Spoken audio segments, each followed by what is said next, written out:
Hello friends, welcome to Ali science. पिछले video में हमने अनुलेखन ट्रांसक्रिप्शन के बारे में जान लिया था। इस वीडियो में पश्च अनुलेखन रूपांतरण पोस्ट ट्रांसक्रिप्शन मॉडिफिकेशन के बारे में जानते हैं। तो देखें, जो पश्च अनुलेखन रूपांतरण है इसको आरएनए प्रोसेसिंग भी कहते हैं, आरएनए संसाधन भी कहा जाता है। अब देखो ये होता क्या है, समझे इसके बारे में कि जो प्रोकैरियोटिक कोशिका होती है, तो प्रोकैरियोटिक कोशिका में आपको पता है केंद्रक नहीं होता, तो जीव द्रव्य में ही क्या होगा, डीएनए है उससे आरएनए बनता है।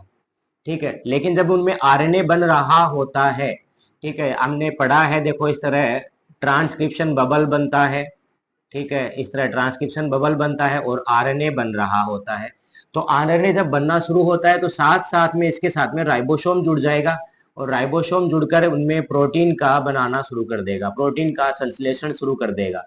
तो इसको हम कहते हैं कि ट्रांसलेशन और ट्रांसक्रिप्शन दोनों साथ साथ चलता है। इसको हम कहते हैं ट्रांसक्रिप्शन कम ट्रांसलेशन प्रोसेस प्रोकैरियोट्स में।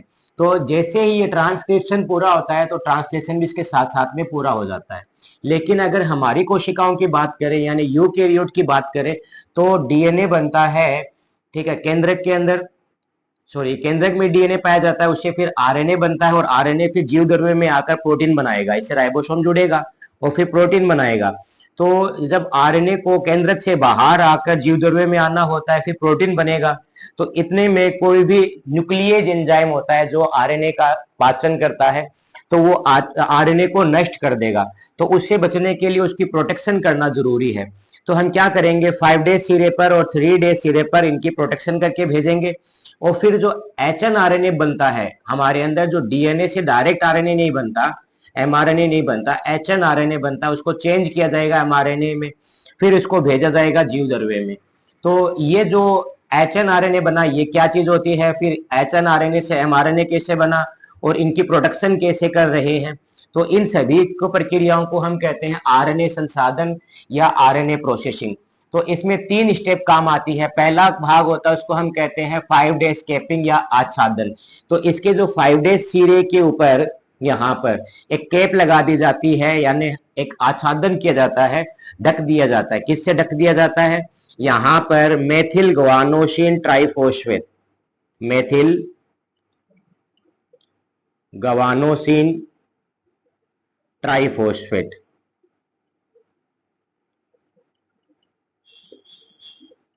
इंग्लिश का नाम भी यही है, मेथाइल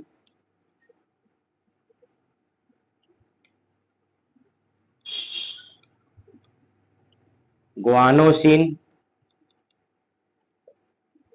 ट्राइफॉस्फेट, इसको जोड़ा जाता है। ठीक है, और 3 डे सिरे पर होता है पुच्छन, टेलिंग। और इस पुच्छन में क्या किया जाता है कि इसके 3 डे सिरे पर बहुत सारे एडिनिन एडिनिन एडिनिन ऐसे जोड़ दिए जाते हैं, जिसको हम कहते हैं poly A tail, poly A tail जोड़ दी जाती है। उसके बाद में एचएनआरएनए को एमआरएनए में बदल दिया जाता है, इसको हम कहते हैं संबंधन। तो ये तीनों प्रोसेस क्या होते हैं इसके बारे में हम डिटेल से जानने वाले हैं। ओके, तो अब हम जान लेते हैं कि 5 डे स्केपिंग या आच्छादन क्या होता है। तो देखें, अभी हमने पढ़ा है कि जो कोशिका होती है उसके केंद्रक में डीएनए बनता है। ठीक है, डीएनए बनता नहीं, ऑलरेडी रहता है, और उससे आरएनए बनता है, उसको हमने नाम दिया था एचएनआरएनए। ठीक है, हेटेरो न्यूक्लियर आरएनए। ये क्या होता है ये आपको आगे पता चल जाएगा, इस वीडियो में आप लगातार बने रहे। तो एचएनआरएनए है, उसके 5 डे सिरे के ऊपर होता है प्रोसेस 5 डे स्केपिंग की, आच्छादन की। उसमें क्या किया जाता है, 5 डे सिरे पर 3 फॉस्फेट पहले से मौजूद रहते हैं। ठीक है, ट्राइफॉस्फेट। ठीक है, जैसे हमने कहा था ना एटीपी जीटीपी ऐसे, तो एडिनोसिन ट्राइफॉस्फेट ऐसे फर्स्ट 5 डे सिरे पर पहले से मौजूद रहते हैं। तो एक एंजाइम आता है, इसका नाम होता है आरएनए ट्राइफॉस्फेटेज, या इसको एक और नाम कहा जाता है फोस्फो हाइड्रोलेज, इसको कहा जाता है। ये क्या करता है, यहां से 2 फॉस्फेट एक फॉस्फेट हटा देगा, एक फॉस्फेट को यहां से रिमूव कर देगा और अकार्बनिक फॉस्फेट इनऑर्गेनिक फॉस्फेट के रूप में ये अलग हो जाएगा। तो कितने फॉस्फेट बचेंगे, यहाँ पर ओनली 2 फॉस्फेट बचेंगे। अब आईपी का मतलब क्या हुआ, इनऑर्गेनिक फॉस्फेट, अकार्बनिक फॉस्फेट जिसके साथ में कोई कार्बन नहीं जुड़ा हुआ है। फिर यहाँ पर 2 फॉस्फेट बचे, अब यहां पर आएगा जीटीपी। जीटीपी का मतलब हो गया ग्वानोसिन ट्राइफॉस्फेट। इसका मतलब ग्वानीन है उसके साथ में 3 फॉस्फेट जुड़े हुए हैं। ग्वानीन है उसके साथ में 3 फॉस्फेट जुड़े हुए हैं, ये इसके पास आएगा। तो इसमें से क्या किया जाएगा, 2 फॉस्फेट हटा दिए जाएंगे। तो 2 फॉस्फेट हटा दिए गए, देखो मैंने यहाँ पर दिखा दिया, और 1 फॉस्फेट बाकी रह गया, तो उनको इनके साथ में यहाँ जोड़ दिया जाएगा। तो यहाँ पर क्या बन गया, ग्वानोसिन ट्राइफॉस्फेट बन गया। यहाँ पर बन गया ग्वानोसिन ट्राइफॉस्फेट। यहाँ पर ओनली पहले 2 ही फॉस्फेट थे, डाइफॉस्फेट थे। पहले यहाँ पर 3 फॉस्फेट थे यानी ट्राइफॉस्फेट थे, यहाँ पर फिर डाइफॉस्फेट रहा, यहाँ पर वापस ग्वानोसिन ट्राइफॉस्फेट बन गया। फिर क्या किया जाता है कि जो ग्वानीन होता है, इसके जो 7th कार्ब नाइट्रोजन है, 7वें नंबर पर जो नाइट्रोजन आता है, उस पर एक मिथाइल ग्रुप, ठीक है, एक मेथाइल समूह है, ठीक है, जिसको हिंदी में क्या कह देंगे, मेथिल समूह है। ये जोड़ दिया जाता है, कहां पर जोड़ दिया जाता है, ग्वानीन के साथ में। तो अब यहां पर ऐसी स्ट्रक्चर हो चुकी है। अब इसका नाम क्या हो जाएगा, इसका नाम हो गया मेथाइल ग्वानोसिन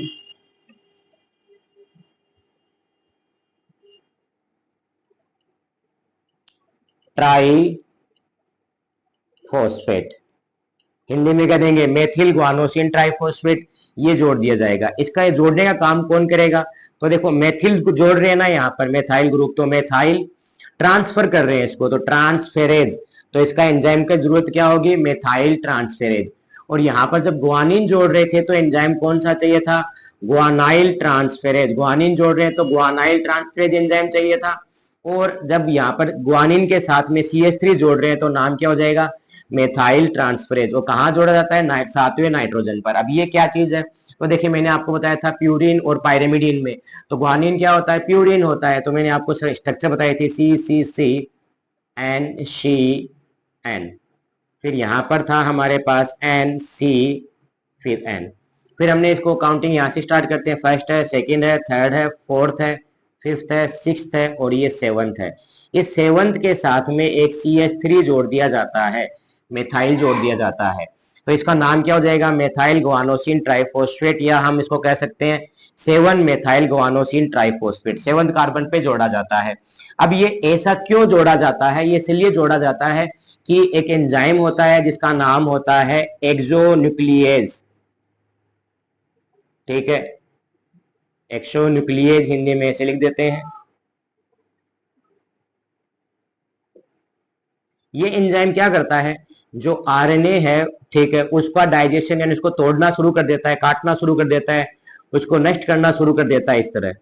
तो 5 डेज सिरे से, तो यहां पर हमने क्या लगा दिया, केप लगा दी, ठीक है, टोपी पहना दी इसको। इसका नाम क्या है, मेथाइल ग्वानोसिन ट्राइफॉस्फेट का, ताकि इधर से जो इसका बचाव हो सके, इसको नष्ट नहीं किया जा सके इस एंजाइम से। इससे सुरक्षा के लिए हमने ऐसा किया है। अब ये एंजाइम इधर से भी तो तोड़ सकता है, इसके 3 डेज सिरे से इसको काट सकता है, इसे तोड़ना शुरू करेगा, नष्ट कर देगा, इस एंजाइम RNA को नष्ट कर देगा। तो RNA का पाचन होने से बचाने के लिए क्या करेंगे, इधर भी हमें कुछ प्रोटेक्शन देना पड़ेगा, जिसको हम कहते हैं पुच्छन, जिसके बारे में हम जानने वाले हैं। तो हमने आच्छादन के बारे में जान लिया, अब पुच्छन के बारे में जान लेते हैं, यानी 3 डेज टेलिंग है वो क्या होता है। तो देखिए 3 डेज टेलिंग में क्या किया जाता है, अभी हमने पढ़ा है कि हमारे पास जो कोशिकाएं हैं यूकैरियोट, उसके केंद्रक में जो DNA होता है, फिर वहां से RNA बनता है, फिर इस RNA को जीव द्रव्य में आना होता है। तो यहाँ पर हमने प्रोटेक्शन के लिए 5 डेज केपिंग किया था, यानी कुछ आच्छादन किया था, ठीक है। और अब इसके जो 3 डेज के ऊपर हम एक पूंछ जोड़ देते हैं, जिसका नाम होता है पोली ए टेल, ठीक है, ये जोड़ दिया जाता है। अब ये कैसे होता है, तो जो RNA बनता है, जिसको हम कहते हैं प्री mRNA, इसका नाम क्या होता है, प्री mRNA भी कहते हैं, या इसको कहते हैं HNRNA। अब ये HNRNA या प्री mRNA क्या होता है, वो आगे हम पढ़ने वाले हैं। तो देखें इसमें क्या होता है, 5 डेज पे तो हमने पढ़ लिया, मेथाइल ग्वानोसिन ट्राइफॉस्फेट को जोड़ देते हैं। लेकिन इसके 3 डेज पे कैसे क्या होता है, पोली एटेल जोड़ना होता है, ये पोली एटेल जोड़ना होता है। वो कैसे जोड़ा जाता है, तो स्पेसिफिक सीक्वेंस होते हैं, अनुक्रम होते हैं इसके ऊपर 3 डेज सिरे की साइड में, जिसका होता है AAU ट्रिपल ए होता है। फिर इनकी पहचान करने के लिए कुछ प्रोटीन आती है, एक प्रोटीन का नाम होता है CPHF, cleavage and polyadenylation specific factor, ये आता है। इनके अलावा एक और प्रोटीन आता है, इसका नाम होता है CSTF, क्लीवेज स्टिमुलेटिंग फैक्टर। अब ये इनका नाम ऐसे क्यों पड़ा है, और दो प्रोटीन और जरूरत होती है, इनका नाम होता है क्लीवेज फैक्टर और फर्स्ट और सेकंड। अब क्लीवेज का मतलब यहाँ पर है काटना, ठीक है। इसका मतलब क्या होता है, आरएनए एमआरएनए को यहाँ से काट दिया जाता है, इसको एचएनआरएनए या प्री एमआरएनए कहते हैं, यहाँ से काट दिया जाता है। उनको काटने के लिए ये चारों प्रोटीन काम करेगी और इस एमआरएनए का कुछ टुकड़ा है ये काट कर अलग कर दिया जाता है। उसके बाद में एक एंजाइम आता है, इसका नाम होता है पोली ए पोलीमरेज। देखो पोलीमरेज एंजाइम है, ये क्या करता है, यहाँ पर बहुत सारे एडिनिन एडिनिन एडिनिन एडिनिन जोड़ देता है, लगभग ये 200 से 300, ठीक है, 200 से 300 एडिनिन है, ये जोड़ दिए जाते हैं 3 सिरे पर, और इस संरचना का नाम होता है क्या, पोली ए टेल। इस स्ट्रक्चर का नाम है पोली ए टेल, और ये 3 सिरे पर जोड़ दिए जाते हैं। क्यों जोड़ दिए जाते हैं, ताकि इधर से भी प्रोटेक्शन हो जाए। तो इस प्रकार हमने 5 से भी प्रोटेक्शन दे दिया और 3 से भी प्रोटेक्शन दे दिया, ताकि जो एंजाइम है वो इधर से भी इसको नष्ट नहीं कर पाए, काट नहीं पाए, और एंजाइम इधर से भी नहीं काट पाए। तो दोनों तरफ से काटने से बचाने के लिए हमने क्या कर दिया है, दोनों तरफ, एक तरफ आच्छादन कर दिया यानी टेपिंग कर दिया, एक तरफ हमने पुच्छन कर दिया यानी टेलिंग कर दिया। तो टेलिंग कैसे हुआ, सबसे पहले यहाँ पर एक साइट थी, स्पेसिफिक साइट यानी स्थल था, विशिष्ट स्थल था, ठीक है, जिसको हम कहते हैं क्लीवेज स्थल, ठीक है, जहां से काटने का काम किया जाता है, आरएनए को काट दिया जाता है छोटा टुकड़ा, और काटने में 4 प्रोटीन की जरूरत होती है, CPHF, CSTF, CF फर्स्ट और सेकंड, ये सब मिलकर इसको काटेंगे। जब ये कट जाएगा तो यहाँ पर आरएनए पॉलीमरेज एंजाइम आएगा और एक लंबी पूंछ बना देगा 200 से 300 अमीनो सॉरी एडेनिन की, एडेनिन की, और इसे को हम क्या बोल देते हैं, पोली ए टेल कह देते हैं। तो इस प्रकार इसके 5 डेज से भी सुरक्षा हो गई और 3 डेज से भी सुरक्षा हो गई। इसके पश्चात होता है संबंधन, तो संबंधन के बारे में जान लेते हैं। ओके, अब हम जान लेते हैं स्प्लाइसिंग संबंधन क्या होता है। तो देखिए संबंधन में, स्प्लाइसिंग में क्या होता है, उससे पहले हम जानेंगे कि ये एचएनआरएनए या प्री एमआरएनए क्या होता है। मैं कब से एचएनआरएनए बोला जा रहा हूँ, तो एचएनआरएनए क्या होता है। तो देखिए एच का मतलब यहाँ पर है हेटेरो, ठीक है, एन का मतलब है यहाँ पर न्यूक्लियर, और आर का मतलब यहाँ पर है आरएनए। हेटेरो को हिंदी में कह देते हैं विषमांगी, ठीक है, न्यूक्लियर हो गया केंद्रकीय, केंद्रक में पाया जाने वाला आरएनए। अब इसका मतलब क्या हुआ कि जो यूकेरियोटिक कोशिका है उसमें केंद्रक होता है, उसमें जो डीएनए है, इस डीएनए से जब आरएनए बनता है तो वो किसके रूप में बनता है, एचएनआरएनए के रूप में बनता है। फिर इसमें चेंज होकर इसको बना दिया जाता है एमआरएनए। तो ये केंद्रक में बनता है, इसलिए केंद्रकीय है। इसमें 2 भाग पाए जाते हैं, एक तो होता है एक्सॉन और एक तो होता है इंट्रोन, इस वजह से इसको कहा जाता है हेटेरो, ठीक है, और ये आरएनए है। इससे बनकर बाद में क्या बन जाता है, आरएनए बन जाता है, और आरएनए भी कौन सा बनता है, एमआरएनए बनता है। तो एमआरएनए बनने से पहले ये बनता है, पहले को हम क्या बोलते हैं, प्री, तो इसको हम प्री एमआरएनए भी कहते हैं, प्री एमआरएनए या एचएनआरएनए कहते हैं। अब इनमें क्या होता है, एक्सॉन और इंट्रॉन पाए जाते हैं। अब ये क्या है, तो देखिए मैंने आपको बताया था कि जो आरएनए होता है, ठीक है, उससे आगे जाके बनता है प्रोटीन। जैसे इसमें हमने पढ़ा था एडिनिन है, साइटोसिन है, यूरेसिल है, ग्वानिन है, साइटोसिन, एडेनिन, ऐसे अनुक्रम पाए जाते हैं, सीक्वेंस पाए जाते हैं, किनके, नाइट्रोजनी क्षार के। तो इन सीक्वेंस को यूज में लेकर बनाई जाती है प्रोटीन। तो इस आरएनए का कुछ भाग ऐसा होता है जो कुछ काम का नहीं होता है, यानी ये प्रोटीन बनाने में काम नहीं आएगा, प्रोटीन बनाने में काम नहीं आएगा, तो हम बोल देते हैं ये प्रोटीन का कूट लेखन नहीं करते। तो आरएनए के वो भाग जो प्रोटीन का कोड लेखन नहीं करते उनको हम क्या बोल देते हैं, इंट्रॉन्स कह देते हैं, यानी ये कोडिंग नहीं करते, प्रोटीन की कोडिंग नहीं करते, they do not code for protein, protein का कोडिंग नहीं करते, वो इंट्रॉन हो गए। और जो कोडिंग करते हैं वो एक्सॉन है, ये प्रोटीन के कूट लेखन में भाग लेंगे, तो हम बोलेंगे आरएनए का वो है भाग जो प्रोटीन के कूट लेखन में भाग लेगा, उसको हम एक्सॉन कहते हैं। तो इसमें क्या होता है, एक्सॉन इंट्रॉन दोनों पाए जाते हैं, इस वजह से इसको विषमांगी आरएनए कहते हैं। तो ये कुछ काम के नहीं होते, ये काम के होते हैं। इसको आप ऐसा कर सकते हो, इनका मतलब क्या होता है, अंदर, तो ये अंदर घुस गया बीच में ही, ऐसे ही घुस गया है, तो ये कुछ काम का नहीं था, इनको हटाना होता है, तो इनको हटा दिया जाता है, वो केवल एक्सॉन को जोड़कर एमआरएनए बना लिया जाता है। तो इंट्रोन को हटाकर ओनली एक्सॉन को जोड़कर एमआरएनए बनाने की जो प्रक्रिया है, प्रोसेस होता है, उसका नाम स्प्लाइसिंग होता है। यानी वो प्रोसेस जिसमें क्या किया जाता है, इंट्रॉन्स को हटा दिया जाता है, रिमूव किया जाएगा, और एक्सॉन्स को आपस में जोड़कर एक एमआरएनए बनाया जाएगा। तो इसको बनाने की जो प्रोसेस है उसी को हम क्या बोलेंगे, स्प्लाइसिंग या संबंधन कहते हैं। अब ये होती कैसे है डिटेल में जानते हैं, लेकिन 12th के अकॉर्डिंग इतना ही आपका इनफ है। अगर आप बीएससी कर रहे हो, एमएससी कर रहे हो, तो हम आगे वाला टॉपिक आपको काम का होगा। तो देखिए ये दो टाइप का होता है, एक को हम कह देते हैं सेल्फ मेडिएटेड और दूसरा होता है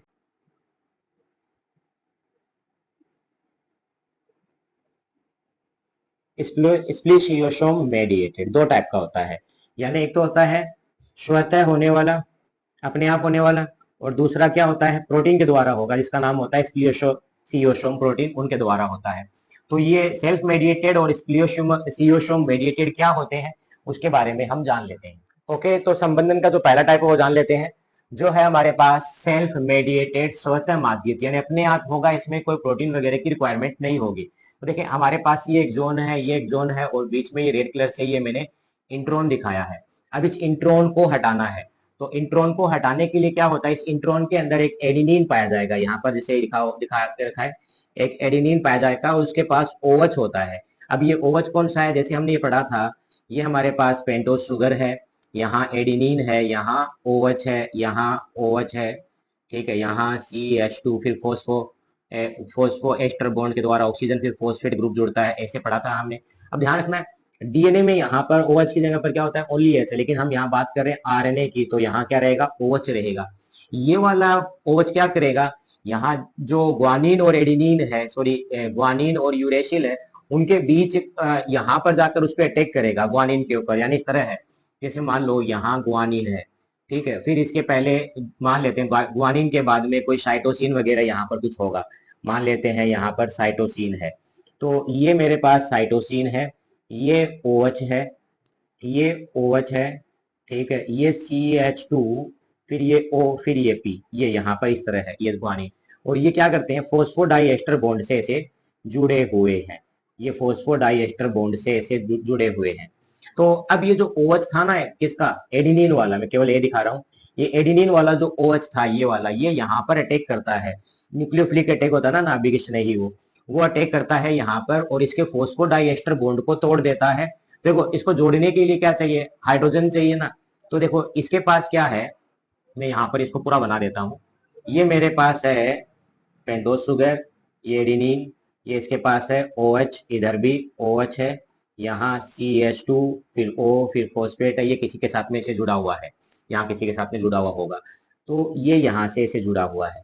अब क्या करता है, ये यहाँ पर इसका एडिनिन है, इसका जो एस्टर बॉन्ड है, ये क्या करेगा, हाइड्रो सॉरी ये वाला नहीं, ये काम आएगा, ये इसको हाइड्रोजन दे देगा, तो हाइड्रोजन देते ही ये तोड़ जाएगा इसके बंद। अब इसका हाइड्रोजन गायब है, तो ये इसके साथ में बॉन्ड बना लेगा, तो ये क्या करेगा, ग्वानिन है, ये एडिनिन के साथ में बंद बना लेगा, फोस्फोडाइएस्टर बंद बना लेगा, और ये भाग टूट जाएगा। अब ये भाग टूटते ही इसका देखो OH फ्री हो गया ना ग्वानिन का, यहाँ पर ग्वानिन का OH फ्री हो गया, तो जैसे ये OH फ्री हो गया, ये भी क्या करेगा, यहाँ जैसे इसने कहा ना कि तुमने मेरे फ्रेंडशिप तोड़ी इस ग्वानिन और साइटोसिन के साथ में, तो ये इसका ये भी इस पे अटैक करेगा, ठीक है, जैसे मान लो ग्वानिन है, नेक्स्ट यहाँ पर मान लेते हैं साइटोसिन होगा, ठीक है, तो ये OH क्या करेगा, इस ग्वानिन का, जैसे मैं इस वाले को दिखा देता हूं कि यहाँ पर इसको मिटा देते हैं, ठीक है, यहाँ पर ये इस तरह जुड़ा हुआ है, ये ग्वानिन है और उसके साथ में साइटोसिन जुड़ा हुआ है। अब ये OH यहाँ वाला, जहाँ पर जो OH था, जैसे मान लो कि इसका जो OH था, ये तो बना लिया था बंद इसने, ठीक है, तो यहाँ पर OH फ्री हो जाएगा, और ये OH भी क्या करेगा, ये हाइड्रोजन इसको दे देगा, ठीक है, हाइड्रोजन इसको दे देगा, तो ये बंद टूट जाएगा, और खुद ये ऑक्सीजन इसका होगा, ये इसके साथ में बंद बना लेगा। तो इस प्रकार क्या होगा कि ये यहाँ पर इसको हाइड्रोजन दे देगा, तो ये टूट जाएगा यहाँ से, जैसे ही ये टूटेगा तो ये सेपरेट हो जाएगा इसके साथ में अलग, और ये खुद इसके साथ में यहाँ बंद बना लेगा, और दोनों एक जोन आपस में जुड़ जाएंगे। तो इसमें क्या किया जाता है, हाइड्रोजन है ये दिया जाता है, और OH एक अटैक करता है, इससे क्या बन जाता है, ये एस्टर बॉन्ड बनते हैं। तो देखो पहले एस्टर बॉन्ड किसके साथ में था, इसके साथ में था, फिर ये एस्टर बॉन्ड यहाँ से अटक कर दूसरे ऑक्सीजन के साथ में आ गया, तो यहाँ पर क्या होता है, ट्रांस एस्टिफिकेशन होता है, यानी एस्टर बॉन्ड का ट्रांसफर होता है। पहले ये एस्टर बॉन्ड इन दोनों के बीच में था, ग्वानिन और साइटोसिन के बीच में, लेकिन इस OH ने टांग अड़ा दी और इनका बॉन्ड को तोड़ दिया, तो इसके बॉन्ड को तोड़ दिया और खुद ऑक्सीजन इसको एडिनिन के साथ में जोड़ दिया, तो यहाँ पर इनका बॉन्ड था एस्टर बॉन्ड, वो तोड़कर इनके बीच में आ गया, तो ट्रांसफर हो गया एस्टर बॉन्ड का। तो फिर नेक्स्ट यहाँ पर है कि यहाँ जो OH फ्री रह गया, ये OH ने क्या किया, इन दोनों के बीच में जो एस्टर बॉन्ड होता है फोस्फोडाई एस्टर बॉन्ड, उस बॉन्ड को तोड़ देता है एस्टर बॉन्ड को, और खुद यहाँ से जुड़ जाएगा, ये है ना, ये साइटोसिन के साथ में जुड़ जाएगा, यानी ऐसे हो जाएगा, ये OH था तो यहाँ पर H बचा, ये H तो इसके साथ में निकल गया, और यहाँ साइटोसिन है, ये आपस में इनका बॉन्ड बन जाएगा और ये आपस में जुड़ जाएंगे। तो यहाँ पर दो एस्टर बॉन्ड को तोड़ा गया, तो पहला हो गया फर्स्ट ट्रांस एस्टिफिकेशन, फिर दूसरा हो गया सेकेंड ट्रांस एस्टिफिकेशन। तो ये हो गया हमारे पास के संबंधन की सेल्फ मेडिएटेड एंड स्वतः माध्यित प्रक्रिया कैसे होती है, तो वो दो अभिक्रियाओं के द्वारा होती है जिनका नाम क्या होता है, ट्रांस एस्टिफिकेशन, ट्रांस एस्टीकरण हिंदी में कह देते हैं, उस अभिक्रियाओं के द्वारा होता है ट्रांस एस्टीकरण। अब दूसरा हम और पढ़ लेते हैं जिसमें क्या प्रोटीन की रिक्वायरमेंट होती है, प्रोटीन के द्वारा होता है। ओके, तो अब हम जो स्प्लिशियोसोम मेडिएटेड है उसके बारे में जान लेते हैं। तो देखो प्रोटीन, 5 प्रोटीन का एक समूह होता है, 5 प्रोटीन पाई जाती है, और इन प्रोटीन का समूह होता है जिनका नाम होता है स्प्लिशियोसोम। ये स्मॉल राइबोन्यूक्लियोटाइड प्रोटीन होती है, राइबोन्यूक्लियोप्रोटीन होती है। अब ये 5 टाइप की है, इसमें याद रखना है U3 नहीं होता, ये total U1 U2 U4 U5 and U6 है। अब एक चीज और याद रखना है, यहाँ पर इसमें कुछ जो 5 डेज और 3 डेज, तो जो इंट्रॉन का 3 डेज सिरा रहेगा, ये 5 डेज सिरा होगा इंट्रॉन का, ये 3 डेज सिरा हो गया। तो इंट्रॉन का जो 3 डेज सिरा होगा उस साइड के अंदर एक न्यूक्लियोटाइड पाया जाता है, एडिनिन पाया जाता है स्पेशल, इसको हम कहते हैं ब्रांच पॉइंट, इसका नाम क्या होता है, ब्रांच पॉइंट।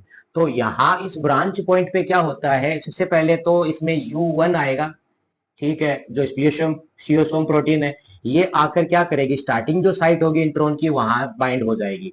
उसके बाद में एक और प्रोटीन आता है जिसका नाम होता है BBP, ठीक है, बी का मतलब यहां पर है ब्रांच पॉइंट, दूसरे बी का मतलब होता है बाइंडिंग, और पी का मतलब पॉइंट प्रोटीन है, ब्रांच पॉइंट बाइंडिंग प्रोटीन। जैसे हमने पढ़ा था TBP, TATA binding protein, SSB single strand binding protein, वैसे कौन सा है, BBP है। और फिर ये BBP इनवाइट करती है किसको, U2 को इनवाइट करती है, और ये आकर इनके साथ में जुड़ जाएगा, तो U2 आएगा और आकर यहाँ इसके साथ में बाइंड हो जाएगा ब्रांच पॉइंट के साथ में। फिर क्या होता है, इससे ये इनवाइट करते हैं बाकी सभी को, यानी U4 है हमारे पास, ठीक है, U5 है और U6 है, इन सभी को ये इनवाइट करते हैं और ये भी आकर इनसे बाइंड होते हैं। तो इसमें U4 और U5 तो उत्प्रेरक प्रक्रिया जो होती है इनकी, ठीक है, उनको इनहेंस करता है, यानी बढ़ाने का काम करता है, इन सभी की उत्प्रेरक प्रक्रिया को, यानी कैटालाइटिक एक्टिविटी है उसको इनहेंस करता है,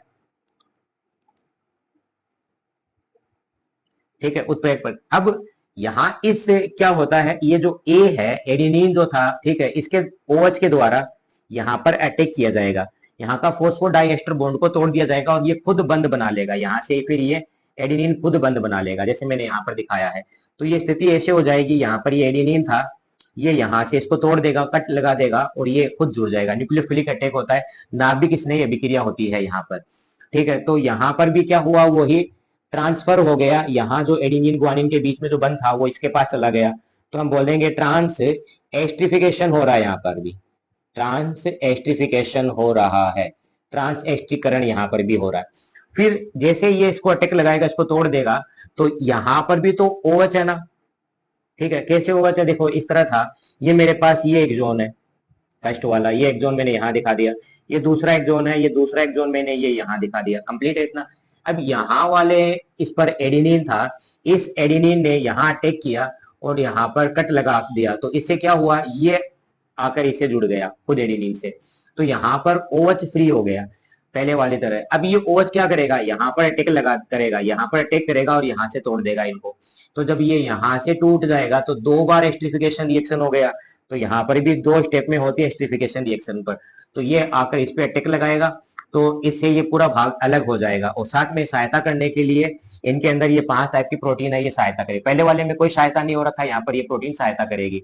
तो इसमें क्या होता है, मेन जो है ये U1 और U2 है, ये तो पहचान करेंगे स्टार्टिंग साइट की और एंडिंग साइट की, ठीक है। उसके बाद में आ गया इसके अंदर U4 और U6, तो U4 और U6 क्या करते हैं, उत्प्रेरक एक्टिविटी को बढ़ाते हैं इनकी, और बचा कौन, U5, ये इनको लाइगेशन में, यानी दोनों एग्जाम इंट्रॉन्स है उनको आपस में ऐसे यहाँ से दो, ये एक जोन मान लो फर्स्ट था, ये एक जोन सेकंड था, इनको आपस में जोड़ने में सहायता करता है। तो इस प्रकार ये जो इंट्रोन है ये अलग हो जाते हैं। अब जो इंट्रोन अलग होते हैं ना, वो ऐसे लूप की फॉर्म में अलग होते हैं ऐसे, ठीक है, जिनको लेडिएट कहते हैं। क्या कहते हैं? लेडिएट कहते हैं। लेडिएट कहते हैं, कोई रस्सी का फंदा बनाया जाता है उसको लेडिएट कहा जाता है। तो वैसी स्ट्रक्चर बन जाती है इसमें, लेडिएट स्ट्रक्चर। तो आशा करते हैं कि आपको ये वीडियो पसंद आया होगा। हमने पढ़ लिया पोस्ट ट्रांसक्रिप्शन मॉडिफिकेशन क्या होता है। अगर अच्छा लगा तो अधिक से अधिक शेयर करें, सब्सक्राइब नहीं किया तो सब्सक्राइब भी कर दें, और कमेंट करके हमें जरूर बताएं। धन्यवाद।